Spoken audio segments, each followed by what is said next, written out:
إن الحمد لله والصلاة والسلام على رسول الله أما بعد فأعوذ بالله من الشيطان الرجيم بسم الله الرحمن الرحيم واضرب لهم مثل الحياة الدنيا كماء أنزلناه من السماء فاختلط به نبات الأرض فأصبح حشيما تذروه الرياح وكان الله على كل شيء مقتدرا المال والبنون زينة الحياة الدنيا والباقيات الصالحات خير عند ربك ثوابا وخير أملا صدق الله العظيم اللهم صل على محمد وعلى آل محمد كما صليت على إبراهيم وعلى آل إبراهيم إنك حميد مجيد اللهم بارك على محمد وعلى آل محمد كما باركت على إبراهيم وعلى آل إبراهيم إنك حميد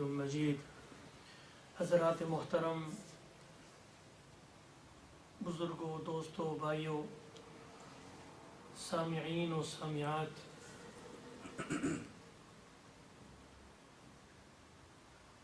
میرے اللہ کے کرم اور اس کی بے پناہ نوازشات کی بدولت ایک دفعہ پھر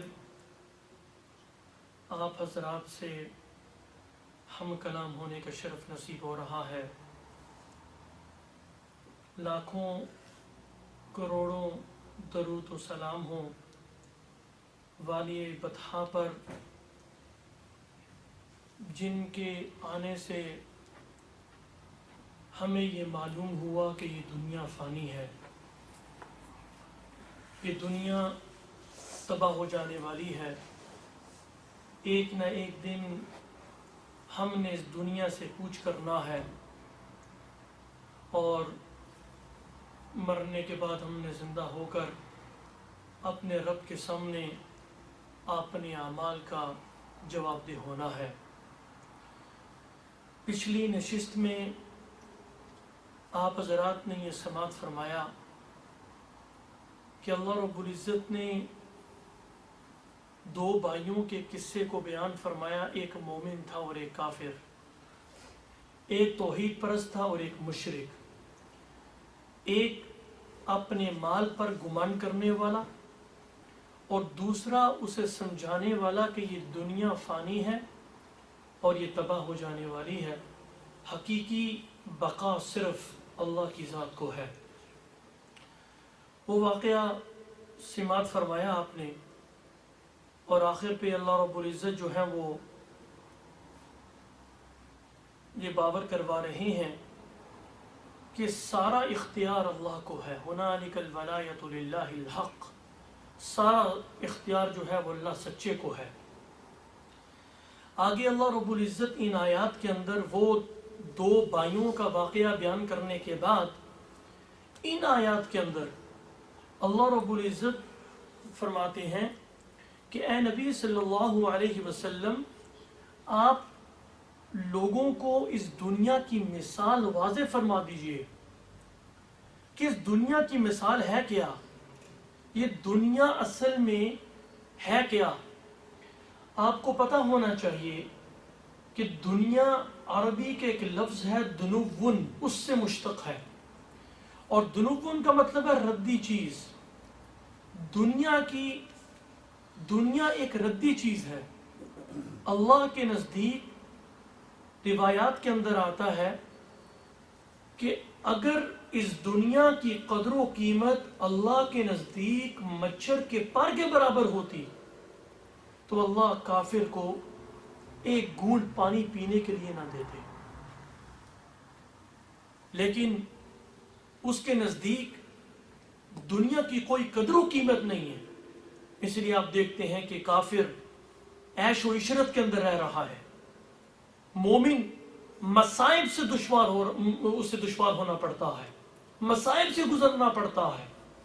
الدنیا سجن المؤمن و جنت الکافر، دنیا مومن کے لیے قید خانہ اور کافر کے لیے جنت ہے، اس لیے کہ ہمیں مومن کو، مسلمان کو دنیا کے اندر رہتے ہوئے اللہ کے حکموں کے مطابق زندگی گزارنا ہے، اور وہ اپنی من چاہی زندگی نہیں گزار سکتا، اور کافر چونکہ وہ اپنے آپ کو اللہ کے حدود کے درمیان اور اس کے مابین اپنے آپ کو محدود نہیں کرتا، اور جانوروں کی طرح ہر طرف منہ مارتا پھرتا ہے، اور حدود کو کراس کرتے ہوئے بھی، اللہ کے لگائی ہوئی حدود کو بھی تجاوز کرتے ہوئے بھی اسے خیال نہیں ہوتا، یہ دنیا اس کے لیے جنت ہے اور مومن کے لیے قید خانہ۔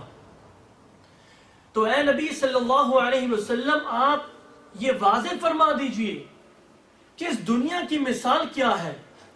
اس دنیا کی مثال اس پانی کی طرح ہے جو ہم نے آسمان سے اتارا۔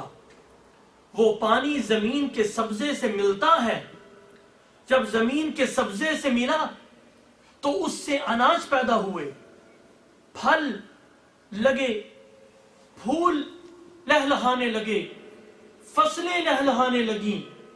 اللہ نے پھولوں کے اندر خوبصورتی رکھی، اللہ نے اس پانی کے بدولت پھولوں کے اندر خوشبو پیدا فرما دی۔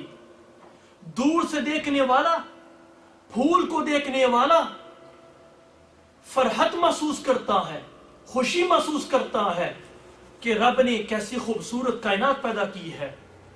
فرمایا کہ پھر وہ لہلہاتی فصلیں، وہ خوبصورت باغ، وہ حسین و جمیل مناظر جو انسان کے دل کو خوشی دیں، انسان ان پر تکبر کرے، جس طرح پچھلی آیات کے اندر باغ والا قصہ آپ نے سنا کہ اس کافر نے اپنے خوبصورت باغ کو دیکھ کر یہ کہا تھا میں گمان نہیں کرتا کہ یہ باغ کبھی بھی تباہ و برباد ہوگا۔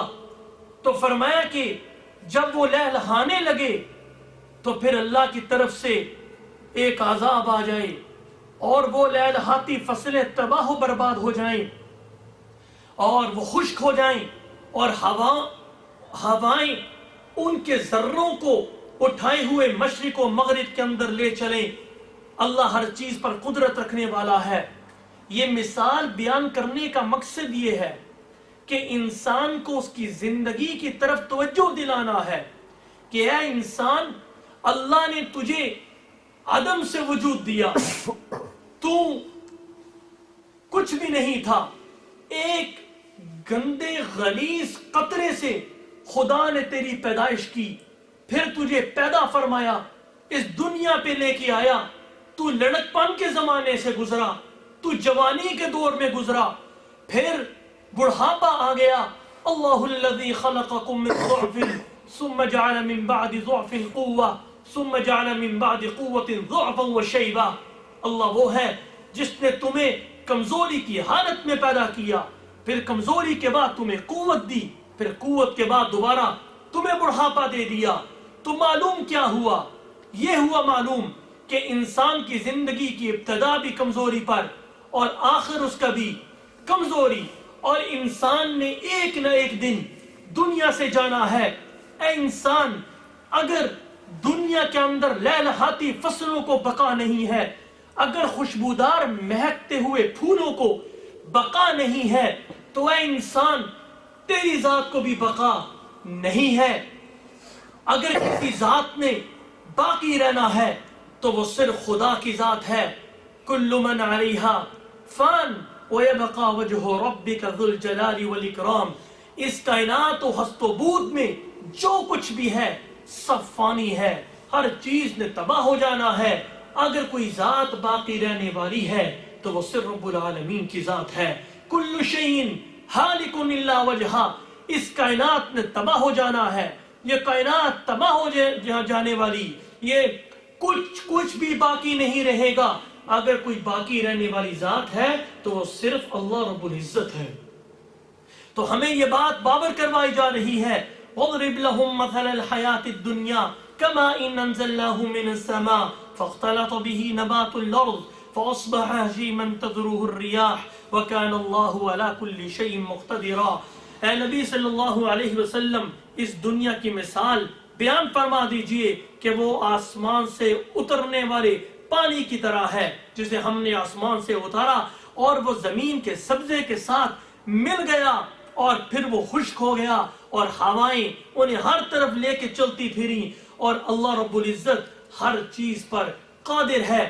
اللہ نے دوسرے مقامات پر بھی دنیا کی حقیقت کو بیان کرتے ہوئے فرمایا کہ انما مثل الحیات الدنیا کما ان انزلناہ من السماء انما مثل الحیات الدنیا كما إن أنزلناه من السماء فاختلط به نبات الأرض مما يأكل الناس والأنعام حتى إذا أخذت الأرض زخرفها وزينت وظن أهلها أنهم قادرون عليها أتاها أمرنا ليلا أو نهارا فجعلناها حصيدا كأن لم تغن بالأمس كذلك نفصل الآيات لقوم يتفكرون. فرمایا کہ دنیا کی مثال پانی کی طرح ہے جو ہم نے آسمان سے اتارا اور اس کی وجہ سے زمین کو سرسبز و شادابی ملی جسے انسان کھاتے ہیں جانور کھاتے ہیں. اور فرمایا کہ جب یہ زمین اس نے اپنی رونق پکڑی اور اسے زینت ملی تو اس کے مالکوں کو یہ یقین ہو گیا کہ ہم نے اس پر پوری قدرت کو حاصل کر لیا, ہم اس کے مالک بن گئے. یہ ہمیشہ کے لیے یہ لہلہاتی فصلیں اور یہ کھلیان ہمیشہ ہمیں جو ہے وہ فرحت دیتے رہیں گے, یہ ہماری کامیابی کا ذریعہ ہے. فرمایا کہ ہوتا یہ ہے کہ ہم نے اس کو کاٹ کے رکھ دیا اور ایسے کاٹ کے رکھ دیا گویا کہ کل کچھ بھی نہیں تھا.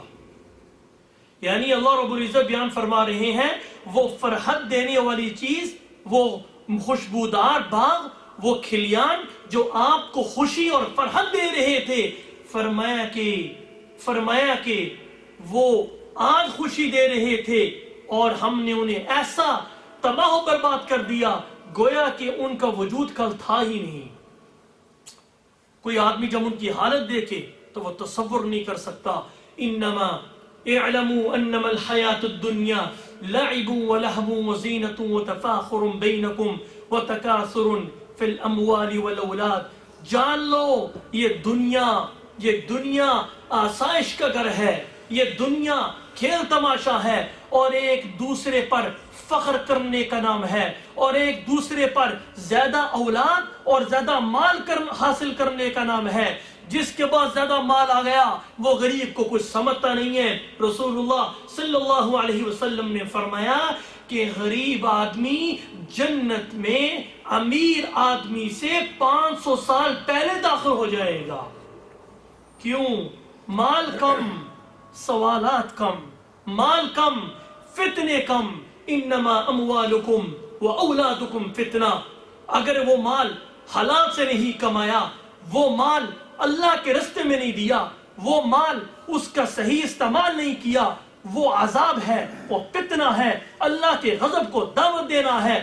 وہ اولاد جو اللہ نے آپ کو دی ہے اگر اسے دین نہیں پڑھایا, اسے اللہ کی معرفت نہیں دی, اسے رسول اللہ صلی اللہ علیہ وسلم کے احکامات سے روشناس نہیں کروایا تو وہ مال, وہ اولاد آپ کے لیے, اس آدمی کے لیے فتنہ ہوگی. تو بہرحال بات دور نکل گئی. بات یہ عرض کرنے چلا تھا کہ یہ دنیا ایک نہ ایک دن ختم ہو جانے والی ہے. اللہ نے ہمیں یہ نہیں فرمایا کہ تم مال نہ کماؤ, مال کماؤ, حلال سے کماؤ, اسلامی حدود کے اندر رہ کے کماؤ. ایسا نہ ہو کہ تم مال کماتے رہے, اس مال کی بدولت تم اپنے رب کو ناراض کرتے رہے. ایسا نہ ہو تمہاری تجارت, تمہارا کاروبار, تمہاری بیع و شراء اللہ کی ناراضگی کا سبب بن جائے. بلکہ مال کو کماؤ, اسلامی حدود میں رہ کے اپنے رب کو راضی کرو. ایسا نہ ہو کہ مال کی فراوانی آئے تو تم بھول جاؤ کہ یہ فراوانی دینے والا کون ہے. تم اپنے رب کو بھول جاؤ, تم اپنے مالک کو بھول جاؤ اور پھر نمازیں بھی جاتی رہیں, زکاتیں بھی جاتی رہیں, حج بھی جاتے رہیں, روزے بھی جاتے رہے. جی اس لیے کہ میری دنیا میرا مقدر ہے, میری دنیا میرے لیے ضروری ہے. اور پھر اولاد کی تربیت سے بھی آدمی غافل نہ ہو جائے. فرمایا کہ المال والبنون زینت الحیات الدنیا والباقیات الصالحات خیر عند ربک ثوابا وخیر عملا. توجہ کیجئے, فرمایا کہ یہ مال اور یہ بیٹے محض دنیا کی زینت ہے. کیا کہنا چاہ رہے ہیں اللہ رب العزت؟ کہ مال کماؤ اور بیٹوں، یہ بیٹے جو تمہیں ملے اس پر فخر مت کرو کہ جس کے زیادہ بیٹے ہوئے وہ یہ سمجھتا ہے کہ میں بڑا طاقتور ہوں اور یہ میری دنیا کی زینت ہمیشہ ہمیشہ رہے گی۔ اسلامی حدود کے اندر رہ کے اپنی نیتوں کو صحیح کر لیجئے، اور یہ مال کو جو آپ کمائیں اسلامی حدود کے اندر رہ کے اسے استعمال کیجئے۔ اور فرمایا کہ اگلی بات یہ ہے کہ سچی اور حقیقت بات یہ ہے کہ یہ مال بھی نہیں رہنے والا اور یہ بیٹے بھی نہیں رہنے والے۔ یہ اگر دنیا نے نہیں رہنا تو یہ دنیا کی زینت کہاں رہے گی؟ والباقیات الصالحات خیر عند ربک ثوابا وخیر عملا، اور فرمایا کہ باقی رہنے والی نیکیاں تمہارے رب کے ہاں زیادہ بہتر ہیں اور انجام کے لحاظ سے بھی زیادہ بہتر ہیں۔ بھائیو، یہ باقیات الصالحات کیا ہے؟ باقی رہنے والی نیکیاں، آپ نے سنا ہوگا صدقہ جاریہ، ہر آدمی کی زبان پر میں صدقہ جاریہ کے لیے یہ کرنا چاہتا ہوں۔ صدقہ جاریہ بھائیو ہے کیا؟ کہ انسان کے مرنے کے بعد جو دنیا کے اندر اس نے عمل کیا، اس عمل کی بدولت مرنے کے بعد اسے وہ ثواب ملے، اسے صدقہ جاریہ کہتے ہیں۔ اور رسول اللہ صلی اللہ علیہ وسلم نے فرمایا کہ انسان مر جاتا ہے، فرمایا کہ مرنے کے بعد چند اعمال کی بدولت اسے اجر ملتا رہتا ہے۔ کسی نے مسجد بنوا دی، نہر کھدوا دی، مسافر خانہ بنا دیا مسافروں کے لیے، تو فرمایا کہ یہ دنیا سے چلا گیا، یہ دنیا سے رحلت کر گیا، دنیا سے کوچ کر گیا، اسے آخرت کے اندر ثواب ملتا رہے گا جب تک لوگ اس چیز سے فائدہ اٹھاتے رہیں گے۔ اور ایک باقیات الصالحات سے نفع بخش علم، یہ بھی باقیات الصالحات میں سے ہے۔ کسی آدمی کے علم سے لوگ سیراب ہوتے رہے، کسی آدمی کے علم سے لوگوں کے سینے منور ہوتے رہے، کسی آدمی کے علم سے لوگوں کو روشنی ملتی رہی، کسی آدمی کے علم سے لوگوں کی کردار گفتار پروان چڑھتے رہے، کسی کے علم کے ذریعے لوگوں کی اصلاح ہوتی رہی۔ فرمایا کہ ایسا شخص دنیا سے چلا گیا، آخرت کے اندر جب تک لوگ اس کے علم پر عمل کرتے رہیں گے، اس کے نامہ اعمال کے اندر جو ہے وہ اللہ رب العزت نیکیوں کا اضافہ فرماتے رہیں گے۔ اور مزید سنیے، باقیات الصالحات میں ایک اور چیز آتی ہے، اور وہ ہے نیک اولاد۔ نیک اولاد، جس آدمی نے اپنے پیچھے نیک اولاد چھوڑی، دنیا سے چلا گیا، اس کی تربیت اچھی کی، وہ کھڑا ہو کر کہتا ہے رب اغفر لی ولوالدی وللمؤمنین یوم یقوم الحساب، اے اللہ میری مغفرت فرما، میرے والدین کو معاف فرما، سارے مومنین کو معاف فرما۔ اور فرمایا کہ جس دن حساب قائم ہو تو وہ دعا کرتا ہے، روایات کے اندر آتا ہے جب بچہ، بیٹا، نیک صالح بیٹا بیٹی اچھا عمل کرتے ہیں، والدین کے لیے استغفار کرتے ہیں، تو اللہ اس کے درجات کو، اس باپ کے درجات کو جنت میں بلند فرماتے ہیں۔ تو وہ کہتا ہے مولا یہ کیا سبب بنا، میرا درجہ تو نیچے تھا، تو نے مجھے درجہ اونچا دے دیا، اس کا سبب کیا بنا؟ تو اللہ فرماتے ہیں کہ دنیا کے اندر تیرے نیک بیٹے نے تیری استغفار کے لیے دعائیں کی ہیں، اس کی بدولت میں تجھے جنت کے اندر تیرا مقام اونچا کر رہا ہوں۔ اللہ اکبر، اللہ اکبر۔ تو بھائیو، کسی آدمی نے دنیا کے اندر اپنے نیک صالح اولاد کو چھوڑ دیا جو اس کے لیے استغفار کرتی رہی، تو فرمایا کہ یہ بھی باقیات الصالحات کے اندر ہے۔ اور مزید سنیے، نیک صالح بیٹیاں یہ بھی باقیات الصالحات کے اندر شامل ہیں۔